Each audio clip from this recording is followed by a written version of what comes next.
सींचने की कथा।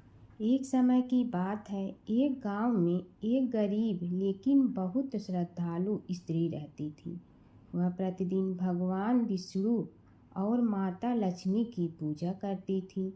एक दिन उसने सुना कि केला के पेड़ को सींचने से, पानी देने और उसकी पूजा करने से घर में सुख समृद्धि आती है। उसने पूरे मन से हर गुरुवार को केले के पेड़ की पूजा शुरू कर दी। जल चढ़ाती, दीप जलाती और भगवान विष्णु का नाम जपती। कुछ समय बाद उसकी भक्ति से प्रसन्न होकर भगवान विष्णु एक साधु के रूप में उसके घर आए। उन्होंने उसकी परीक्षा लेने के लिए भोजन मांगा। गरीब होने के बावजूद उस स्त्री ने अपने पास का सारा भोजन साधु को प्रेम से दे दिया। साधु, जो वास्तव में भगवान विष्णु थे, उसकी भक्ति और सेवा से बहुत प्रसन्न हुए और उसे आशीर्वाद दिया, तुम्हारे घर में कभी धन धान्य की कमी नहीं होगी।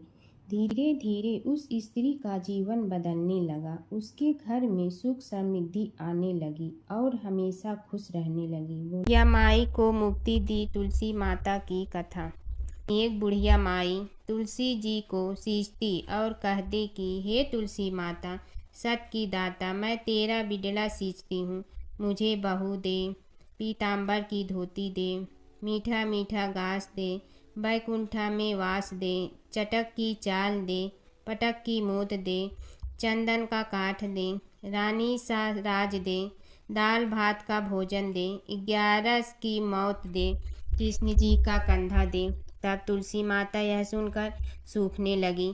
तो भगवान ने पूछा कि हे तुलसी, तुम क्यों सूख रही हो? तुलसी माता ने कहा कि एक बुढ़िया रोज आती है और यही बात कह जाती है, मैं सब बात तो पूरा कर दूंगी, लेकिन कृष्ण का कंधा कहाँ से लाऊंगी? तो भगवान बोले, जब वो मरेगी तो मैं अपने आप कंधा दे आऊँगा, तू बुढ़िया माई से कह देना। जब बुढ़िया माई मर गई, सब लोग आ गए। जब माई को ले जाने लगे तो वह किसी से न उठी। तब भगवान एक 12 बरस के बालक का रूप धारण करके आए। बालक ने कहा, मैं कान में एक बात कहूँगा तो बुढ़िया माई उठ जाएगी। बालक ने कान में कहा, बुढ़िया माई मन की निकाल ले, पीताम्बर की धोती ले, मीठा मीठा घास ले, बैकुंठा का वास ले, चटक की चाल ले, पटक की मोत ले, कृष्ण जी का कंधा ले। यह सुनकर बुढ़िया माई हल्की हो गई। भगवान ने कंधा दिया और बुढ़िया माई को मुक्ति मिल गई। हे तुलसी माता, जैसे बुढ़िया माई को मुक्ति दी वैसे सबको देना। तुलसी माता की कथा। पुरानी समय की बात है, एक परम सुंदर और पतिव्रता स्त्री थी जिनका नाम था वृंदा। वे भगवान विष्णु की परम भक्त थी और उनका विवाह राक्षस राजा जलंधर से हुआ था। जलंधर बहुत शक्तिशाली था और उसकी शक्ति का रहस्य था उसकी पत्नी वृंदा की अटूट पतिव्रता धर्म। जब तक वृंदा अपने पति के प्रति सच्ची और समर्पित रही, तब तक कोई भी देवता जलंधर को पराजित नहीं कर सकता था। देवताओं ने कई बार प्रयास किया, लेकिन जलंधर अजेय रहा। तब सभी देवता भगवान विष्णु के पास गए और उनसे सहायता मांगी। भगवान विष्णु ने एक लीला रची। वे जलंधर का रूप धारण करके वृंदा के सामने प्रकट हुए। वृंदा ने उन्हें अपना पति समझकर उनका सत्कार किया, लेकिन जैसे ही वृंदा को सच्चाई का पता चला, उनका पतिव्रता धर्म भंग हो गया। उसी क्षण देवताओं ने जलंधर का वध कर दिया। जब वृंदा को यह ज्ञात हुआ कि यह सब भगवान विष्णु की लीला थी, तो वे बहुत दुखी हुई और उन्होंने भगवान विष्णु को श्राप दिया कि वे पत्थर बन जाएं। उसी श्राप के कारण भगवान विष्णु शालिग्राम पत्थर के रूप में प्रकट हुए। इसके बाद वृंदा ने अपने प्राण त्याग दिए। उनके शरीर से एक पवित्र पौधा उत्पन्न हुआ, जिसे आज हम तुलसी के नाम से जानते हैं। तभी से तुलसी को देवी का रूप माना जाता है और उनकी पूजा की जाती है। तुलसी माता को घर में रखने से सुख समृद्धि आती है। भगवान विष्णु को तुलसी अत्यंत प्रिय है। बिना तुलसी के भगवान विष्णु की पूजा अधूरी मानी जाती है। सच्ची भक्ति और पतिव्रता धर्म में अपार शक्ति होती है। एक समय की बात है कि विष्णु भगवान का विवाह लक्ष्मी जी के साथ निश्चित हो गया। विवाह की तैयारी होने लगी। सभी देवताओं को निमंत्रण भेजे गए, परंतु गणेश जी को निमंत्रण नहीं दिया। कारण जो भी रहा हो, अब भगवान विष्णु की बारात जाने का समय आ गया। सभी देवता अपनी पत्नियों के साथ विवाह समारोह में आए। उन सब ने देखा कि गणेश जी कहीं दिखाई नहीं दे रहे हैं। तब वे आपस में चर्चा करने लगे कि क्या गणेश जी को कोई न्योता नहीं दिया है या स्वयं गणेश जी ही नहीं आए हैं। सभी को इस बात पर आश्चर्य होने लगा। तभी सब ने विचार किया कि विष्णु भगवान से ही इसका कारण पूछा जाए। विष्णु भगवान से पूछने पर उन्होंने कहा कि हमने गणेश जी के पिता भोलेनाथ महादेव को न्योता भेजा है। यदि गणेश जी अपने पिता के साथ आना चाहते हैं तो आ जाते। अलग से न्योता देने की कोई आवश्यकता भी नहीं थी। दूसरी बात यह है कि उनको 1.25 मन मूंग, 1.25 मन चावल, 1.25 मन घी और 1.25 मन लड्डू का भोजन दिन भर में चाहिए। यदि गणेश जी नहीं आएंगे तो कोई बात नहीं। दूसरे के घर जाकर इतना सारा खाना पीना अच्छा भी नहीं लगता। इतनी वार्ता कर ही रहे थे कि किसी एक ने सुझाव दिया, यदि गणेश जी आ भी जाए तो उनके द्वारपाल बनाकर बैठा देंगे कि आप घर की याद रखना। आप तो चूहे पर बैठकर धीरे धीरे चलोगे तो बारात से बहुत पीछे रह जाओगे। यह सुझाव भी सबको पसंद आ गया तो विष्णु भगवान ने भी अपनी सहमति दे दी। होना क्या था कि इतने में गणेश जी वहां आ पहुंचे और उन्हें समझा बुझा कर घर की रखवाली करने बैठा दिया गया। बारात चल रही थी, तब नारद जी ने देखा कि गणेश जी तो दरवाजे पर ही बैठे हुए हैं। तो वे गणेश जी के पास गए और रुकने का कारण पूछा। गणेश जी कहने लगे कि विष्णु भगवान ने मेरा बहुत अपमान किया है। नारद जी ने कहने लगे कि अपनी मूसक देना को आगे भेज दे तो वह रास्ता खोद देगी, जिससे उनके वाहन धरती में धंस जाएंगे। तब आपको सम्मान पूर्वक बुलाना पड़ेगा। अब तो गणेश जी ने अपनी मूसक सेना जल्दी से आगे भेज दी और सेना ने जमीन पोली कर दी। जब बारात वहां से निकली तो रथों के पहिए धरती में धंस गए। लाख कोशिश करे परंतु पहिए नहीं निकले। सभी ने अपने अपने उपाय किए परंतु पहिए तो नहीं निकले, बल्कि जगह जगह से टूट गए। किसी की समझ में नहीं आ रहा था कि अब क्या किया जाए। तब तो नारद जी ने कहा, आप लोगों ने गणेश जी का अपमान करके अच्छा नहीं किया। यदि उन्हें मना कर लाया जाए तो आपका कार्य सिद्ध हो सकता है और यह संकट टल सकता है। शंकर भगवान ने अपने दूत नंदी को भेजा और वे गणेश जी को लेकर आए। गणेश जी का आदर सम्मान के साथ पूजन किया। तब कहीं रथ के पहिए निकले। अब रथ के पहिए निकल के परंतु टूट गए तो उन्हें सुधारे गए।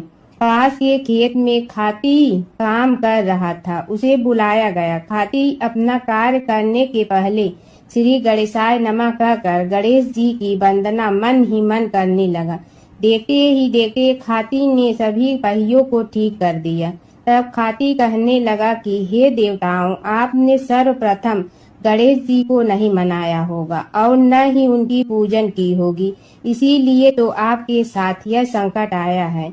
हम तो मूर्ख अज्ञानी हैं, फिर भी पहले गणेश जी को पूजते हैं, उनका ध्यान करते हैं। आप लोग तो देवतागण हैं, फिर भी आप गणेश जी को कैसे भूल गए। अब आप लोग भगवान श्री गणेश जी की जय बोल कर जाएं तो आपके सब काम बन जाएंगे और संकट कट जाएंगे। ऐसा कहते हुए बारात वहां से चल दी और विष्णु भगवान को लक्ष्मी जी के साथ विवाह संपन्न करा के सभी सकुशल घर लौट आए। हे गणेश जी महाराज, आपने विष्णु को जैसे कारज सारियो ऐसे कारज सबको सिद्ध कर जो। बोलो गजानन भगवान की जय। एक बार एक नगर में एक मालिन रहती थी। उसके पति चल बसे थे। उसका एक 4 साल का पुत्र था। उसकी सास कठोर हृदय की स्त्री थी। वह बहू को बहुत तकलीफ देती थी। एक दिन सास ने बहू और पोते को घर से निकाल दिया। वे दोनों रोते हुए चलते चलते एक जंगल में जा पहुंचे। वहां एक बड़े पेड़ के नीचे बैठ गए। वहां से थोड़ी दूर पर एक गणेश जी का मंदिर था। वहां बहुत लोग गणेश जी के दर्शन करने आते थे। दर्शन करके गणेश जी को प्रसाद चढ़ाते थे। फिर वह प्रसाद सबको बांट देते थे। इस प्रसाद से माँ बेटे का गुजारा होने लगा। दोनों गणेश जी की पूजा पाठ में लग गए। एक दिन उन्होंने सोचा क्यों न हम भी जंगल से फूल लाकर बेचें। वे रोज जंगल से फूल लाकर उसकी माला बनाकर बेचने लगे। साथ में पूजा की सामग्री और प्रसाद भी बेचने लगे। इससे उनको आमदनी होने लगी। गणेश जी की कृपा से आमदनी बढ़ने लगी। जल्दी ही उन्होंने एक मकान और एक दुकान बना लिया। एक राजा की लड़की मंदिर में रोज पूजा करने आती थी। मालिन के बेटे को देखकर राजकुमारी उस पर मोहित हो गई और उसे विवाह करने की सोचने लगी। उसने अपनी भाभी से अपने मन की बात कही। भाभी अनुभवी थी। उसने कहा, ये तो मालिन का बेटा है और तुम एक राजा की बेटी हो। यदि तुमने उससे विवाह किया तो तुम्हारी बहुत बेइज्जती होगी। पर राजकुमारी अपनी बात पर अड़ी रही। उसने कहा, मैंने तो प्रतिज्ञा कर ली है कि उसी से विवाह करूंगी। भाभी ने घर जाकर सारी बात राजा को बता दी। राजा ने मना नहीं किया और विवाह के लिए तैयार हो गए। उन्होंने बड़े धूमधाम से बेटी का विवाह मालिन के बेटे के साथ कर दिया।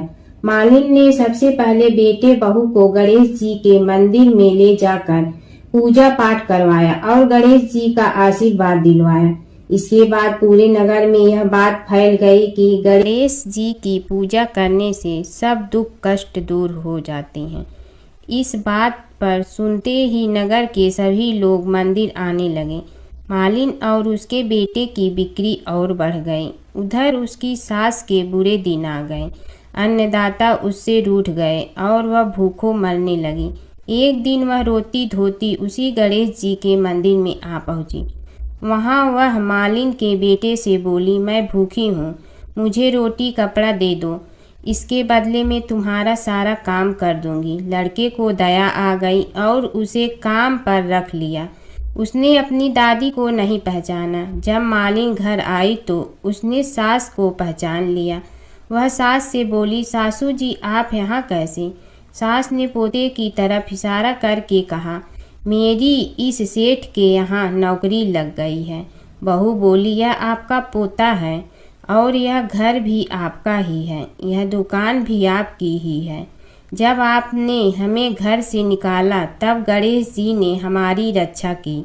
बहू की बात सुनकर सास बोली, मेरी करनी मैं भोगूंगी। बहू बोली, सासू जी अब आप हमारे यहाँ रहो और पोते का सुख देखो।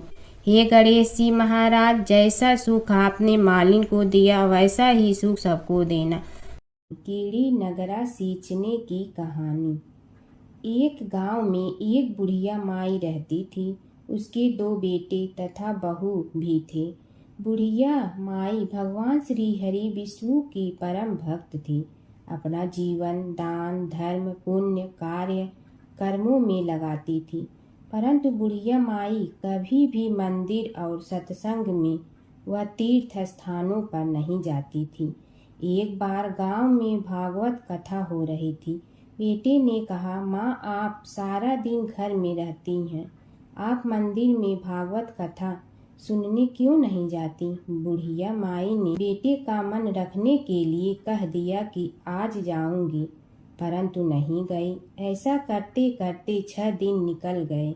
बुढ़िया माई के बेटे ने कहा, माँ आज अंतिम दिन है, आज तो कथा सुनने आपको जाना ही पड़ेगा।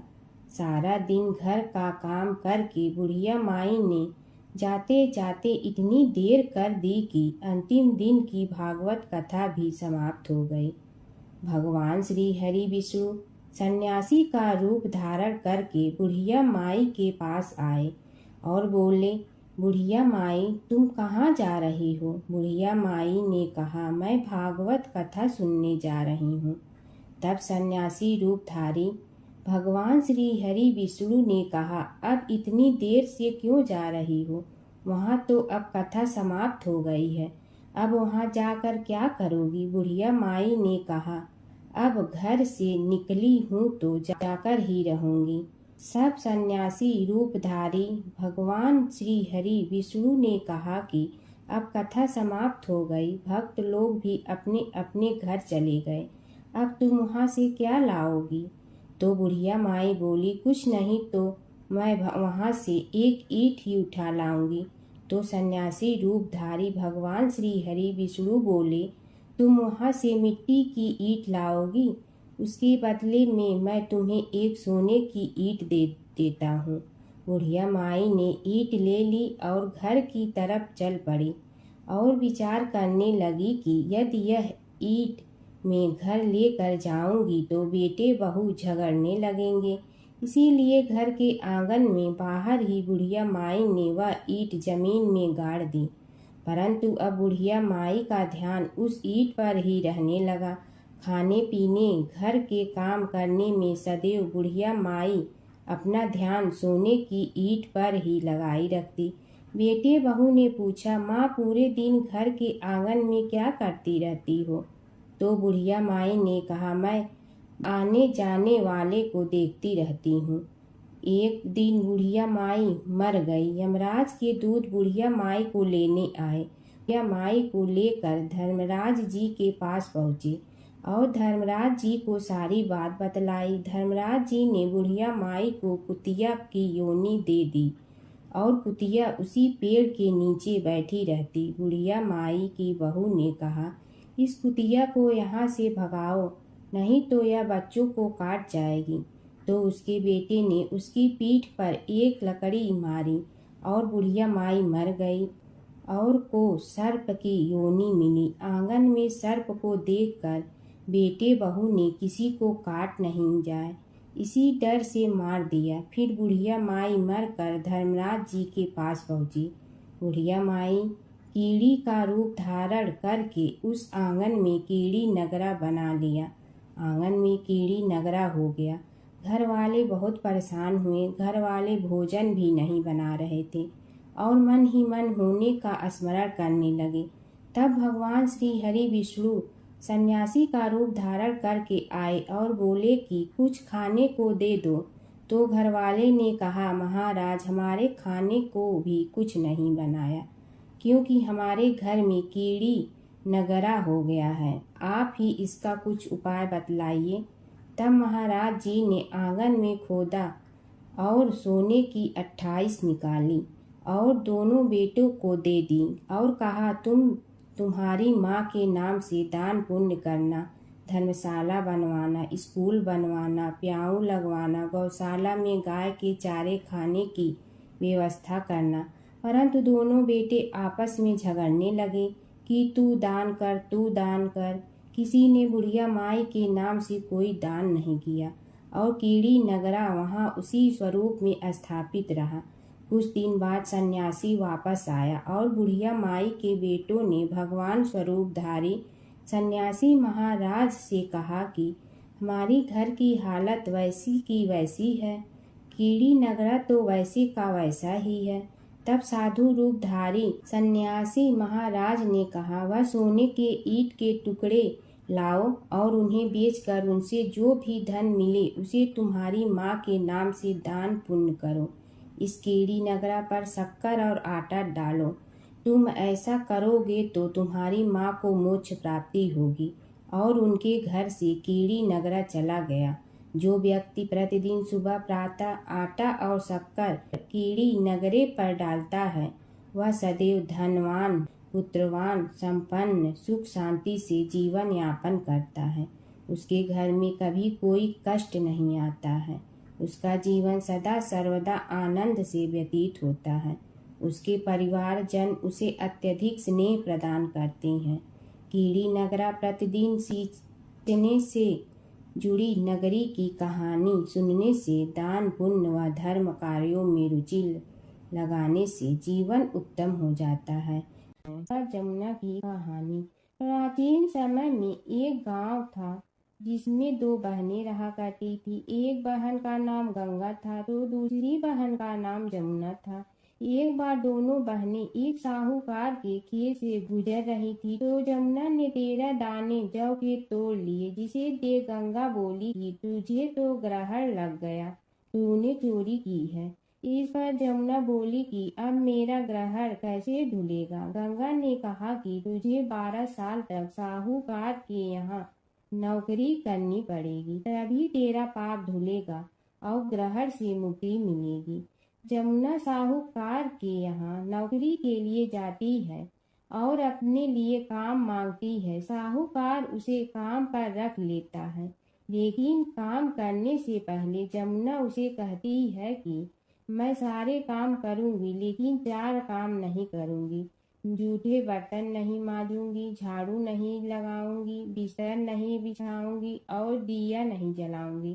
12 साल के बाद कुंभ का मेला लगा तो साहूकारनी भी कुंभ नहाने जाने लगी। जमुना ने उसे जाते देख कहा कि कुंभ के मेले में मेरी बहन गंगा मिलेगी तो उसे यह सोने का टक्का दे देना, इससे वह अपने हाथों में सुंदर चूड़ियां पहन लेगी। साहूकारनी ने कुंभ के मेले में गंगा को वह सोने का टका दे दिया। गंगा ने उनसे वह टका लेते हुए कहा कि मेरी बहन को कहना कि उसके 12 वर्ष पूरे हो गए हैं, अब वह वहां वापिस आ जा। साहूकार व साहूकारनी वापिस घर आए तब जमुना मटके में पानी भर रही थी। दोनों जमुना से बोले कि हमने सोने का वह टका तेरी बहन गंगा को दे दिया था और उसने कहा है कि तेरे 12 वर्ष पूरे हो गए हैं, इसलिए अब तुम वापिस जाओ। यह समाचार सुनते ही जमुना सहस्त्र धारा में बदल गई और बहने लगी। जमुना जी का यह रूप देखकर साहूकार और साहूकारनी परेशान हो गई थी।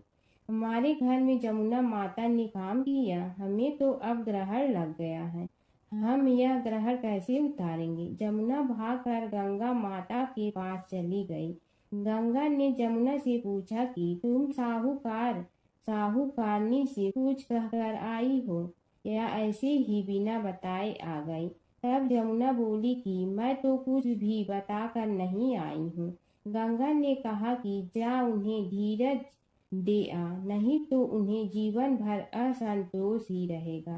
गंगा के कहने पर जमुना माता ने साहूकारनी को सपने में दर्शन दिए और कहा कि तुम दोनों उल्टे माथे क्यों पड़े हो, जाओ उठकर खाओ पियो। तब दोनों बोले कि हम कैसे उठें, हमें तो ग्रहण लगा है, क्योंकि हमने उल्टे सीधे और पता नहीं कितने नीच कार्य आपसे कराए हैं। तब जमुना जी बोली कि तुम्हें ग्रहण नहीं लगा है, ग्रहण तो मुझे लगा था कि मैंने तुम्हारे खेत से 13 दाने जौ के चुराए थे। मैं तो अपना ग्रहण उतारने तुम्हारे घर आई थी। मेरा ग्रहण तुम्हारे घर में 12 वर्ष तक रहने से उतर गया है और मेरी मुक्ति हो गई है। जमुना जी ने कहा कि तुम्हें कोई ग्रहण नहीं लगा है, उल्टे मेरे 12 वर्ष तक यहाँ रहने से तुम्हारी भी मुक्ति हो गई है। यह कहकर जमुना जी स्वप्न से चली गई। दोनों उठकर देखते हैं कि उनके घर में पहले से भी अधिक धन हो गया है। हे जमुना माता, जैसे आपने साहूकार व साहूकारनी की मुक्ति कराई, वैसे ही आप अपने सभी भक्तों की करना। बसेरे की कहानी। किसी गांव में एक भाट व एक जाट रहता था। दोनों में घनिष्ठ मित्रता थी। एक बार जाट अपनी बहन के घर जाने को तैयार हुआ तो भाट अपनी ससुराल जाने को तैयार हुआ। दोनों साथ चल पड़े तो रास्ते में रुककर एक कुएं की मुंडेर पर बैठ गए। जाट ने भाट से कहा कि नगर बसेरा कर लेते हैं। इस पर भाट बोला कि तू ही नगर बसेरा कर ले, मैं तो अपनी ससुराल जा रहा हूँ, वहाँ खूब खातिर होगी मेरी, तू कर ले नगर बसेरा। जाट वहीं कुएं के पास बैठ पानी की घंटी और चावल का दाना लेकर नगर बसेरा करने लगा। नगर बसेरा करने के साथ जाट कहने लगा कि नगर बसेरा जो करे सो मल धोवे पाँव, ताता माड़ा तापसी देगी मेरी माँ। माँ देगी मावशी देगी द्वारका का वास, मीठा मीठा घास वृंदावन का वास। 5 कुल्ठी छठी रास मेरी जीवड़ो श्री कृष्ण के पास। डालू पानी हो जाए घी झट से निकल जाए मेरा जी। यह सब कर कर के वह जाट बहन के पास चल पड़ा। जाट की बहन ने भाई के आने पर उसकी खातिर की खी बूढ़ा के साथ भाई को जिमाया। दोनों ने बैठकर ढेर सारी बातें की। इधर भाट अपने ससुराल पहुंचा तो वहां आग लगी हुई थी। आग बुझाने वह भी लग गया, जिसमें हाथ मुंह भी काले हो गए और खुद भी थोड़ा सुलझ गया। ना रोटी ना पानी के लिए ही किसी ने पूछा। एक पड़ोसन आई तो उसने भाट की सास को कहा कि जमाई आया है, जरा उस आओ भगत कर लो। बुढ़िया बोली कि सब कुछ तो जल गया है, अब कहाँ से आओ भगत करूं। तब पड़ोसन ने ही भाट को एक रोटी के साथ छाछ दी। उसने वही खाकर गुजारा किया। शाम को दोनों फिर घर की ओर चल पड़े और रास्ते में मिल गए और एक दूसरे का हाल पूछा। भाट बोला कि मेरी ससुराल में तो आग लगी हुई थी, आग बुझाते मैं खुद काला हो गया हूँ, ना रोटी मिली ना पानी। जाट बोला कि मेरी तो बहुत खातिर हुई। फिर बोला कि मैंने कहा था ना कि नगर बसेरा कर ले, आ अब कर ले, लेकिन भाट ने फिर मना कर दिया। कहने लगा कि चाहे रोटी दे या न दे, तेरी तो माँ है, दही चूरमा का पेड़ा धरा पाएगा। भाट ने फिर नगर बसेरा नहीं किया, जाट ने कर लिया। नगर बसेरा जो करे सो मल धोए पाँव। ताता माड़ा तापसी देगी मेरी माँ। माँ देगी मावशी देगी द्वारका का वास, मीठा मीठा घास वृंदावन का वास। 5 कुल्ठी छठी रास मेरा जीवड़ो श्री कृष्ण के पास। डालू पानी हो जाए घी झट से निकल जाए मेरा जी। करके वह चल पड़ा। घर पहुँचते ही जाट की मावशी ने बहुत लाड प्यार किया। उधर भाट घर गया तो उसकी भैंस खो गई थी। बाप एक लाठी रखे तो दूसरी उठाए और कहने लगा कि ससुराल गया तो आग लगा दी, अब यहाँ आया तो भैंस खो दी। बाप ने कहा कि पहले भैंस लेकर आ, तभी रोटी पानी मिलेगा। सारा दिन भाट भैंस ढूंढता रहा, लेकिन उसे भैंस नहीं मिली। जाट और भाट की मुलाकात फिर से बाजार में हो गई। जाट ने भाट के हाल चाल पूछे तो भाट बोला कि आते ही भैंस खो गई, बस उसी दिन से भैंस ढूंढ रहा हूँ। रोटियां का तो पूछो ही मत। जाट ने कहा कि मैंने तो पहले ही कहा था कि नगर बसेरा कर ले। जाट की बात सुनकर भाट बोला कि तेरे नगर बसेरे में इतनी ताकत है तो चल अब कर लेते हैं। दोनों ने बैठकर नगर बसेरा किया। नगर बसेरा जो करे सो मल धोवे पाँव। ताता माड़ा तापसी देगी मेरी माँ। माँ देगी मावशी देगी द्वारका का वास, मीठा मीठा घास वृंदावन का वास। 5 कुल्ठी छठी रास मेरा जीवड़ो श्री कृष्ण के पास। डालू पानी हो जाए घी झट से निकल जाए मेरा जी। दोनों के नगर बसेरा करने पर भाट जैसे ही आगे बढ़ा तो उसकी खोई भैंस मिल गई, जिसे लेकर घर पहुंचा। घर पहुंचते ही माँ ने कहा कि लड़के को आते ही घर से निकाल दिया, सारे दिन से ये भूखा प्यासा भटक रहा है। यह कहकर उसकी माँ ने उसको खूब खिलाया पिलाया। इस घटना के बाद सारे नगर में ढिंढोरा पिटवा गया कि कब कोई अपने पीहर या सास से आते जाते नगर बसेरा करें। जैसे भाट को नगर बसेरा करने का फल मिला, वैसे ही हर किसी को मिलेगी है। माता सीता की कथा। यह कहानी सीता माता कहती थी और श्री राम इसे सुना करते थे। एक दिन श्री राम भगवान को किसी काम के लिए बाहर जाना पड़ा तो सीता माता कहने लगी कि भगवान, मेरा तो 12 वर्ष का नित्य नियम है, अब आप बाहर जाएंगे तो मैं अपनी कहानी किसे सुनाऊंगी। श्री राम ने कहा कि तुम कुएं की पाल पर जाकर बैठ जाना और वहाँ जो औरतें पानी भरने आएंगी उन्हें अपनी कहानी सुना देना। सीता माता कुएं की पाल पर जाकर बैठ जाती हैं। एक स्त्री आई, उसने रेशम की जड़ी की साड़ी पहन रखी थी और सोने का घड़ा ले रखा था। सीता माता उसे देख कहती हैं कि बहन, मेरा 12 वर्ष का नितनेम सुन लो। पर वह स्त्री बोली कि मैं तुम्हारा नितनेम सुनूंगी तो मुझे घर जाने में देरी हो जाएगी और मेरी सास मुझसे लड़ेंगी। उसने कहानी नहीं सुनी और चली गई। उसकी रेशम जड़ी की साड़ी फट गई, सोने का घड़ा मिट्टी के घड़े में बदल गया। सास ने देखा तो पूछा कि ये किसका दोष अपने सिर लेकर आ गई है। बहू ने कहा कि कुएं पर एक औरत बैठी थी, उसने कहानी सुनने के लिए कहा, लेकिन मैंने सुनी नहीं, जिसका यह फल मिला है। बहू की बात सुनकर अगले दिन वही साड़ी और घड़ा लेकर सास कुएं की पाल पर गई। सास को वहीं माता सीता बैठी मिली तो माता सीता ने कहा कि बहन, मेरी कहानी सुन लीजिए। सास बोली कि एक बार छोड़, मैं तो 4 बार कहानी सुन लूंगी। राम आए, लक्ष्मण आए, देश के पुजारी आए, नित नेम का नेम लाए, आओ राम बैठो राम। तपी रसोई जियो राम, माखन मिश्री खाओ राम। दूध बतासा पियो राम, सूत के पलका मोठो राम। साल दुसाला पोठो राम, साल दुसाला ओढ़ो राम। जब बोलो जब राम ही राम, राम संवारे सबके काम। खाली घर भंडार भरेंगे, सबका बेड़ा पार करेंगे। श्री राम जय राम जय जय राम।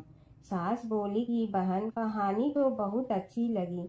कहानी सुनकर सास घर चली गई और उसकी साड़ी फिर से रेशम जड़ी की बन गई। मिट्टी का घड़ा फिर सोने के घड़े में बदल गया।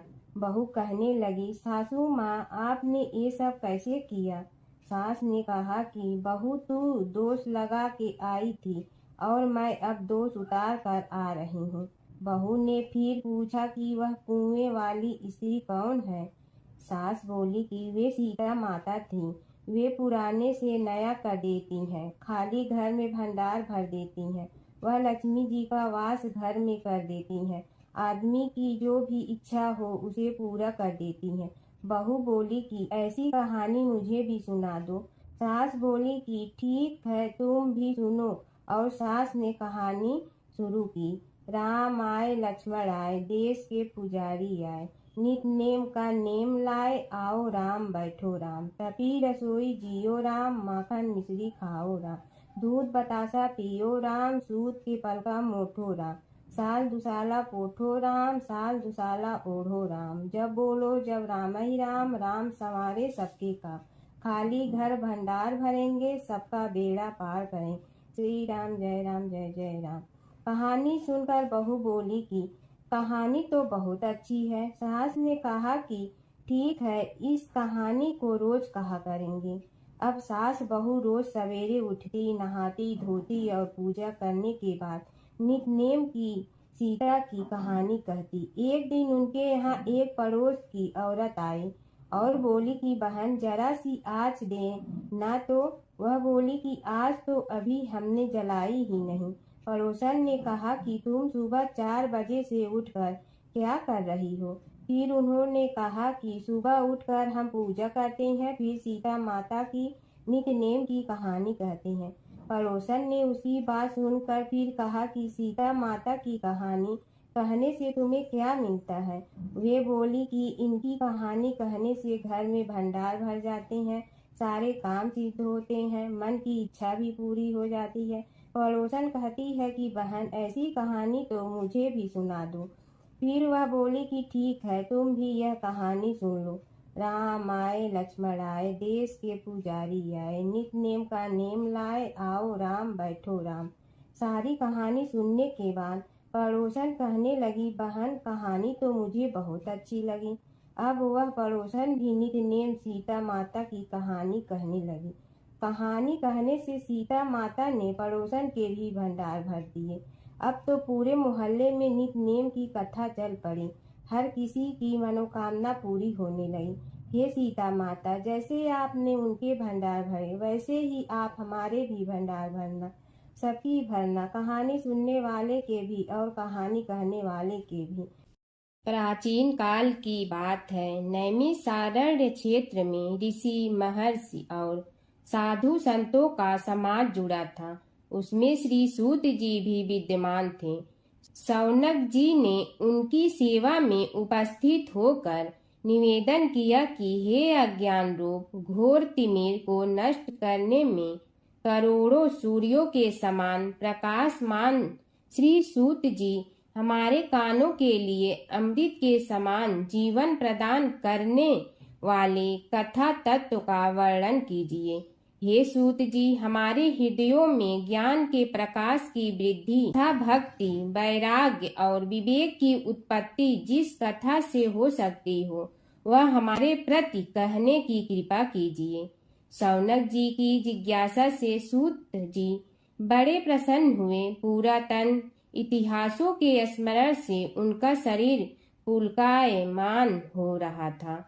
वे कुछ देर उसी स्थिति में विराजमान रहकर कुछ विचार करते रहे और अंत में बोले, शौनक जी, इस विषय में आपके चित्त में बड़ी जिज्ञासा है। आप धन्य हैं जो सदैव ज्ञान की प्राप्ति में तत्पर रहते हुए विभिन्न पुराण कथाओं की जिज्ञासा रखते हैं। आज मैं आपको ज्ञान के परम स्रोत रूप श्री गणेश जी का जन्म कर्म रूप चरित्र सुनाऊंगा। गणेश जी से ही सभी ज्ञानों, सभी विद्याओं का उद्भव हुआ है। अब आप सावधान चित्त से विराजमान हो। श्री गणेश जी के ध्यान और नमस्कार पूर्वक उनका चरित्र श्रवण करें। नमस्तस्मै गणेशाय ब्रह्मा विद्या प्रदायिनी यनागस्त्यसमः साक्षात विघ्न सागर सोसड़े। कैसे हैं वे श्री गणेश जो सभी प्रकार की ब्रह्म विद्याओं को प्रदान करने वाले अर्थात ब्रह्मा के सगुण और निर्गुण स्वरूप पर प्रकाश डालने और जीव ब्रह्मा का अभेद प्रतिपादन करने वाली विद्याओं के दाता हैं। वे विघ्नों के समुद्रों को महर्षि अगस्त्य के समान शोषण करने में समर्थ हैं।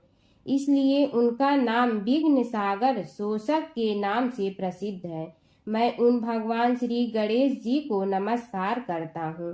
प्रथम पूजा के अधिकारी श्री गणेश जी, यह कहकर सूत जी कुछ समय के लिए मौन हो गए और फिर बोले, शौनक जी, भगवान गणेश जी ही सर्वप्रथम पूजा प्राप्ति के अधिकारी हैं। किसी भी देवता की पूजा करो, पहले उनकी पूजा करो। शौनक जी ने निवेदन किया, हे भगवान, हे सूत, सर्वप्रथम यह बताने की कृपा कीजिए कि गणेश जी को प्रथम पूजा का अधिकार किस प्रकार प्राप्त हुआ।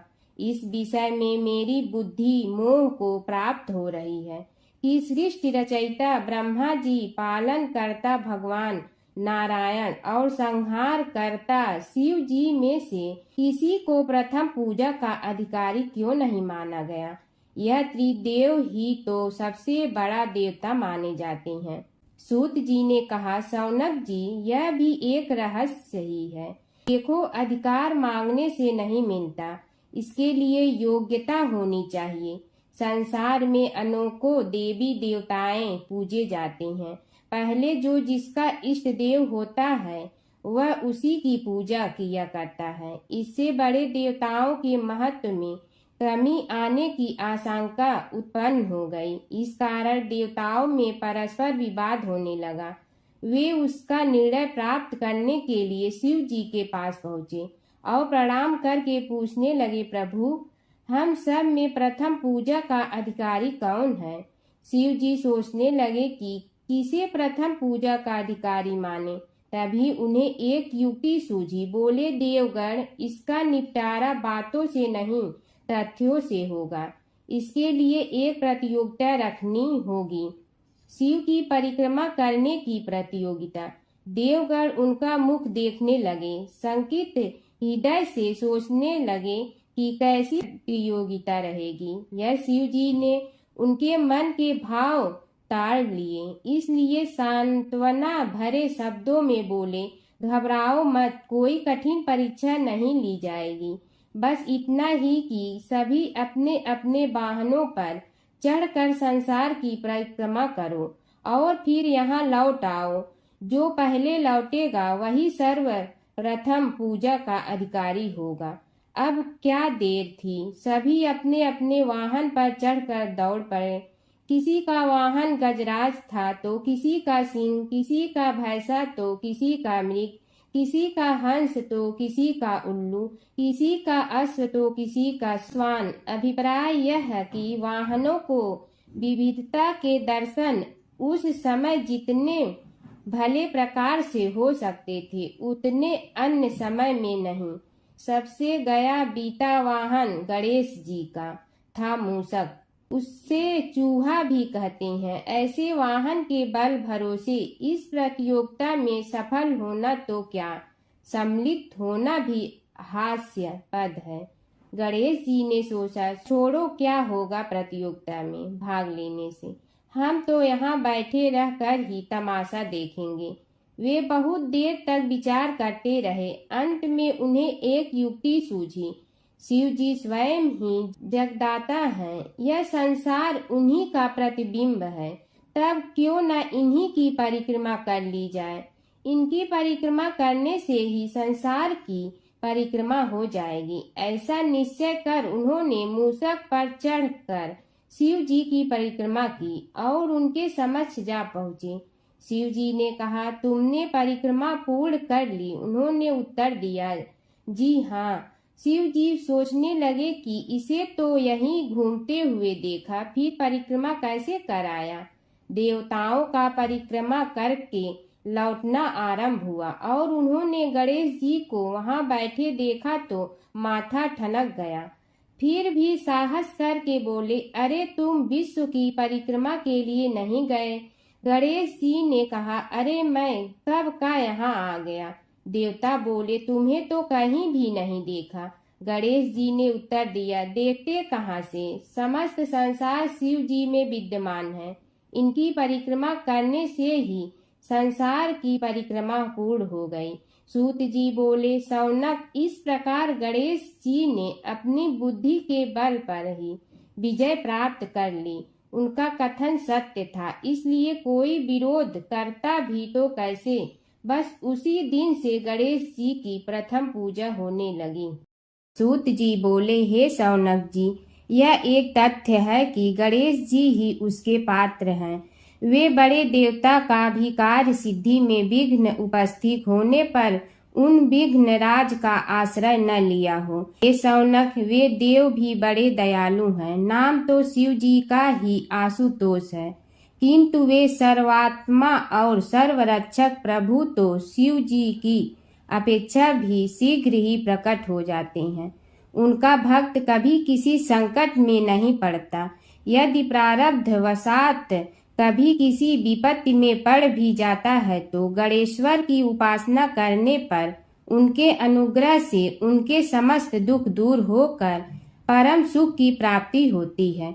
शौनक ने कहा, हे सूत जी, हे महाभाग, हे प्रभु, मैं गणेश जी के विभिन्न चरित्रों का अध्ययन करना चाहता हूँ, तो मुझे बताइए कि किस ग्रंथ का अवलोकन करूँ।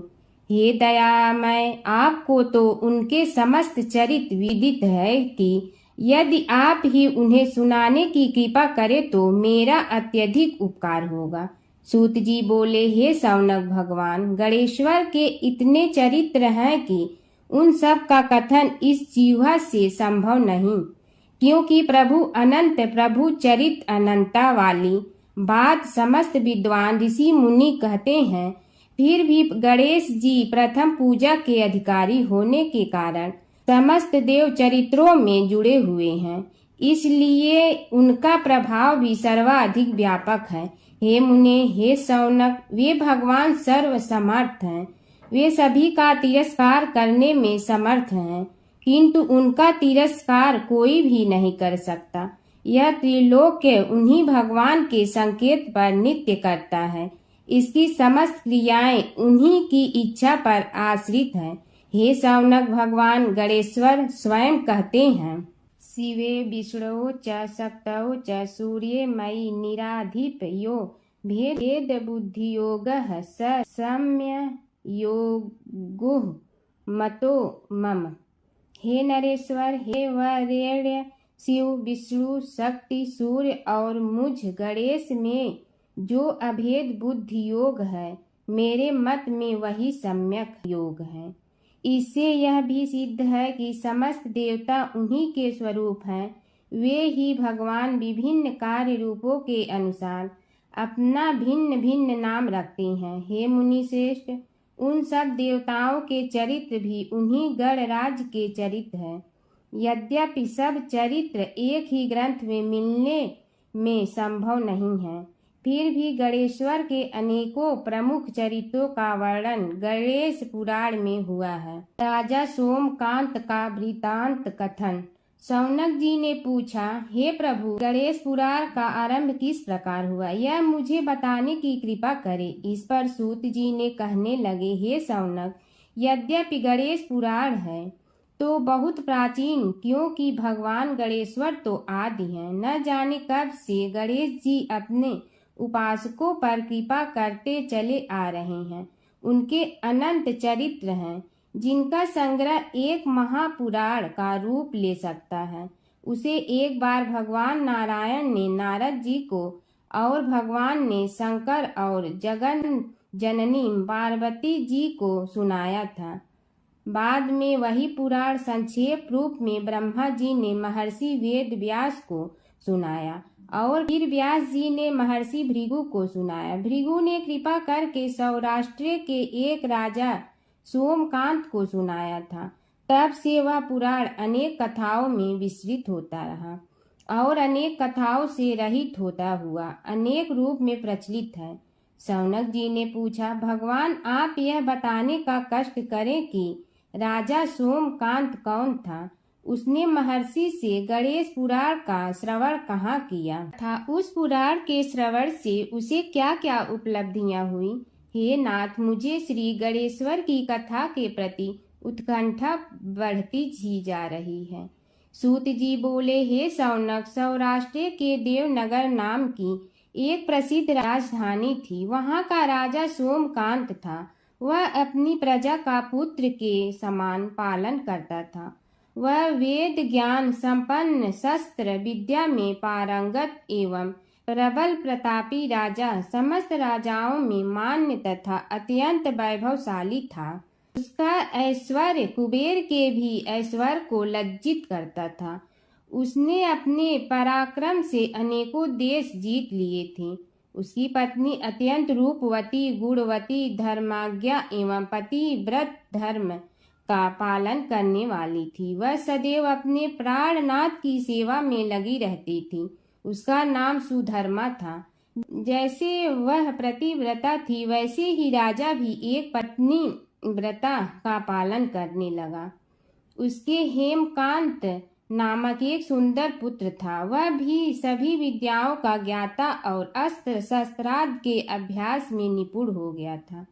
यह सभी श्रेष्ठ लक्षणों से संपन्न, सद्गुणी एवं प्रजा जनों के हितों का अत्यंत पोषक था। इस प्रकार राजा सोमकांत स्त्री, पुत्र, पशु, वाहन, राज्य एवं प्रतिष्ठा आदि से सब प्रकार सुखी था। उससे दुख तो था ही नहीं। सभी राजागण उसका हार्दिक सम्मान करते थे तथा उसकी श्रेष्ठ कीर्ति भी संसार व्यापी थी। परंतु युवा अवस्था के अंत में सोमकांत को घृणित कोष्ठ रोग हो गया।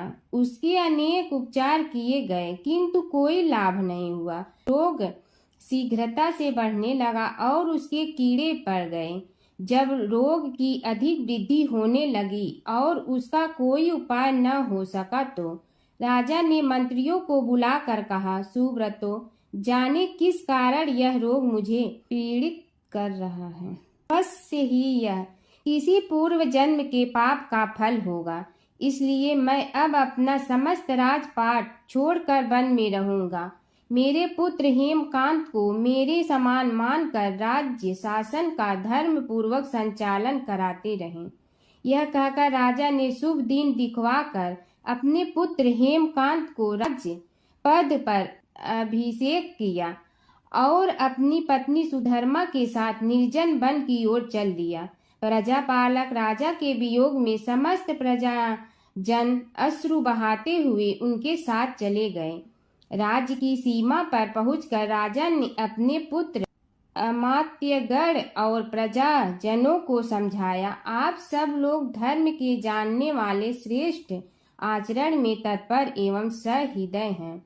यह संसार तो वैसे भी परिवर्तनशील है, जो आज है वह कल नहीं था और आने वाले कल में भी नहीं रहेगा।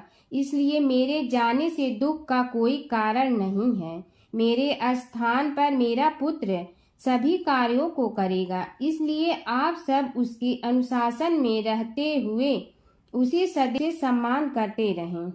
फिर पुत्र से कहा, बेटा, यह स्थिति सभी के समझ आती रही है। हमारे पूर्व पुरुष भी परंपरागत रूप से वृद्धावस्था आने पर वन में जाते रहे हैं। मैं कुछ समय पहले ही वन में जा रहा हूँ, तो कुछ पहले या पीछे जाने में कोई अंतर नहीं पड़ता। यदि कुछ वर्ष बाद जाऊं तब भी मोह का त्याग करना ही होगा। इसलिए हे वत्स, तुम दुखित मत हो और मेरी आज्ञा मानकर राज्य शासन को ठीक प्रकार चलाओ। ध्यान रखना, क्षत्रिय धर्म का कभी त्याग न करना और प्रजा को सदा सुखी रखना। इस प्रकार राजा सोमकांत ने सभी को समझा बुझाकर वहां से वापस लौट आया और स्वयं अपनी पतिव्रता भार्या के साथ वन में प्रवेश किया। पुत्र हेमकांत के आग्रह से उसने सुबल और ज्ञान गम्य नामक 2 आत्माओं को भी साथ ले लिया। उन सब ने एक समतल एवं सुंदर स्थान देखकर वहां विश्राम किया। तभी उन्हें एक मुनि कुमार दिखाई दिया। राजा ने उससे पूछा, तुम कौन हो, कहाँ रहते हो? यदि उचित समझो तो मुझे बताओ। मुनि बालक ने कोमल बाड़ी में कहा, मैं महर्षि भृगु का पुत्र हूँ। मेरा नाम च्यवन है। हमारा आश्रम निकट में ही है। अब आप भी अपना परिचय दीजिए। राजा ने कहा, मुनि कुमार, आपका परिचय पाकर मुझे बड़ी प्रसन्नता हुई। मैं सौराष्ट्र के देवनगर नामक राज्य का अधिपति रहा हूँ। अब अपने पुत्र को राज्य देकर मैंने अरण्य की शरण ली है।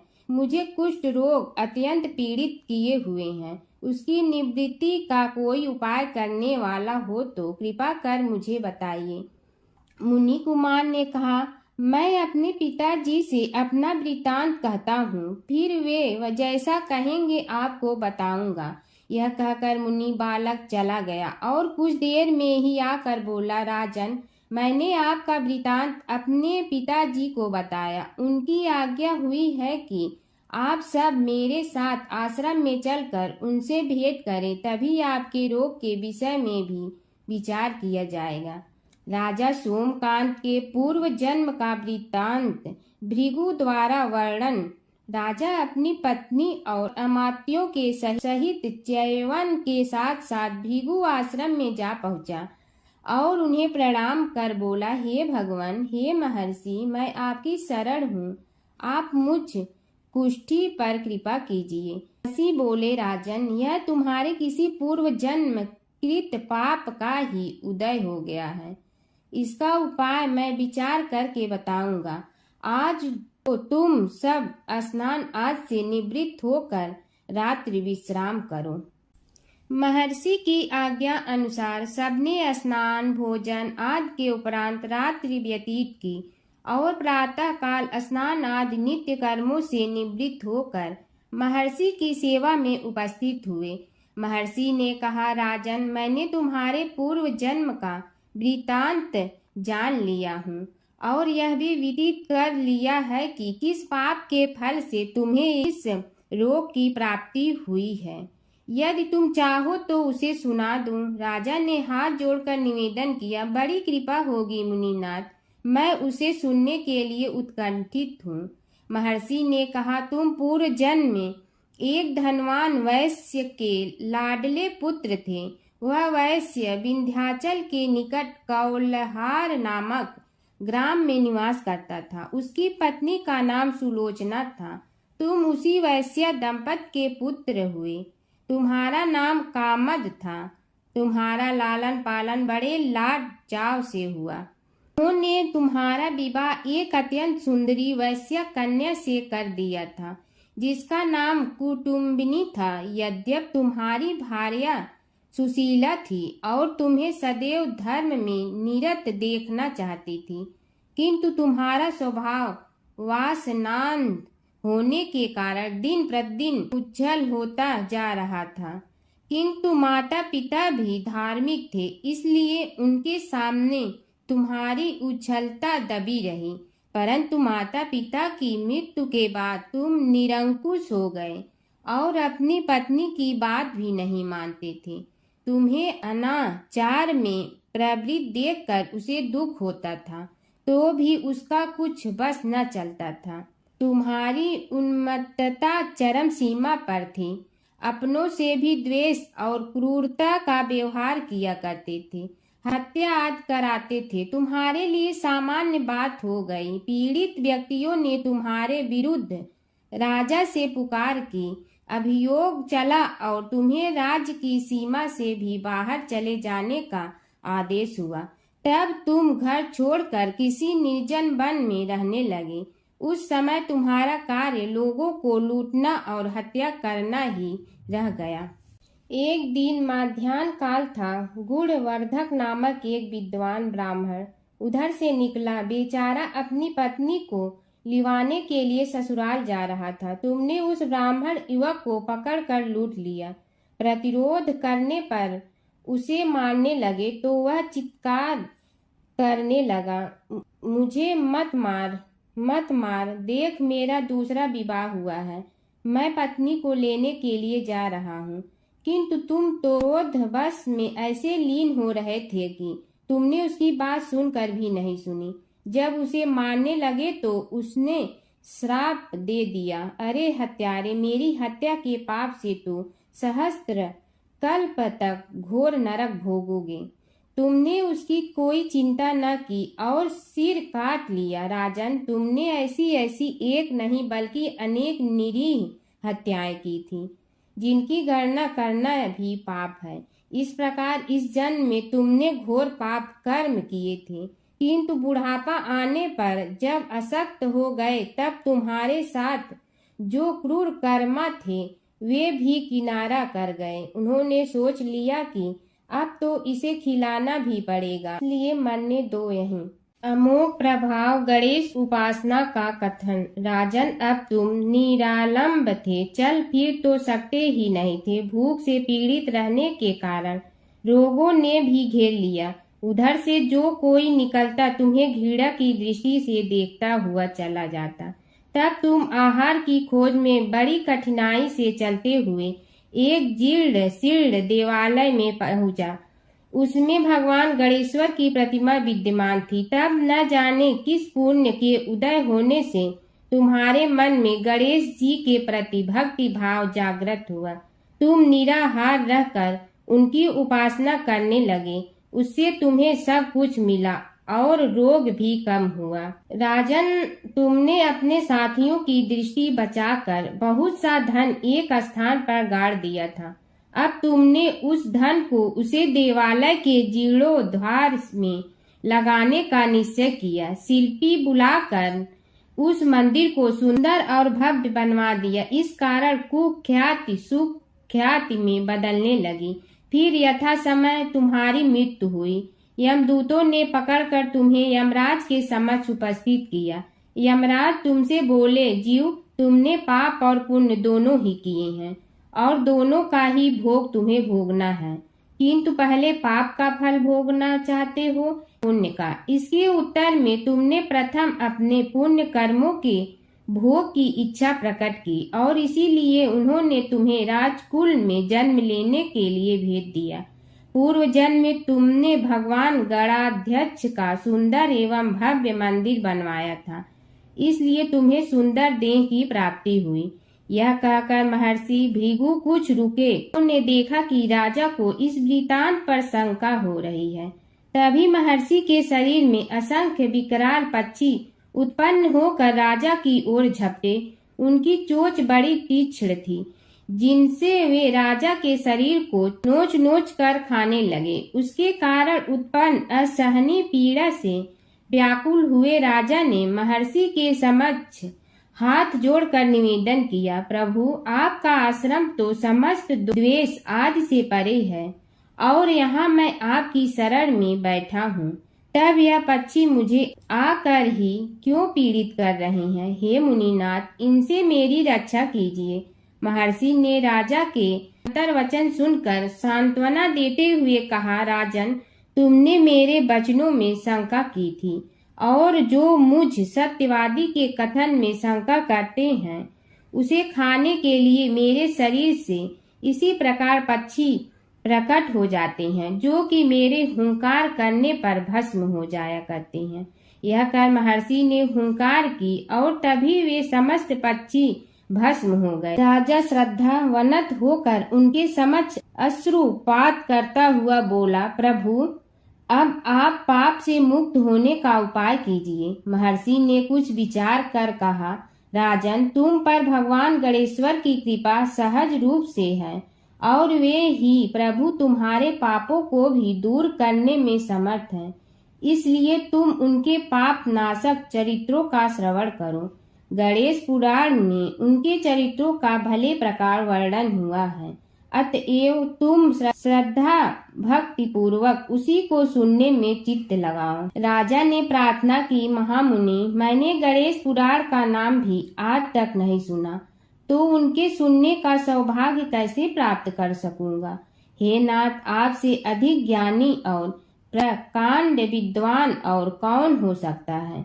आप ही मुझ पर कृपा कीजिए। महर्षि ने राजा की दीनता देखकर उसके शरीर पर अपने कमंडल का मंत्रपूत जल छिड़का। तभी राजा को एक छींक आई और नासिका से एक अत्यंत छोटा काले वर्ण का पुरुष बाहर निकल आया। देखते देखते वह बढ़ गया। उसके भयंकर रूप को देखकर राजा कुछ भयभीत हुआ, किंतु समस्त आश्रमवासी वहां से भाग गए। वह पुरुष महर्षि के समक्ष हाथ जोड़कर खड़ा हो गया। उन्हें उसकी ओर देखा और कुछ उच्च स्वर में बोले, तू कौन है? क्या चाहता है? वह बोला, मैं साक्षात पाप हूँ। समस्त पापियों के शरीर में मेरा निवास है। आपके मंत्रपूत जल के स्पर्श से मुझे विवश होकर राजा के शरीर से बाहर निकलना पड़ा है। अब मुझे बड़ी भूख लगी है, बताइए क्या खाऊं और कहाँ रहूं? महर्षि बोले, तू उस आम के अवकाश स्थान में निवास कर और उसी वृक्ष के पत्ते खाकर जीवन निर्वाह कर।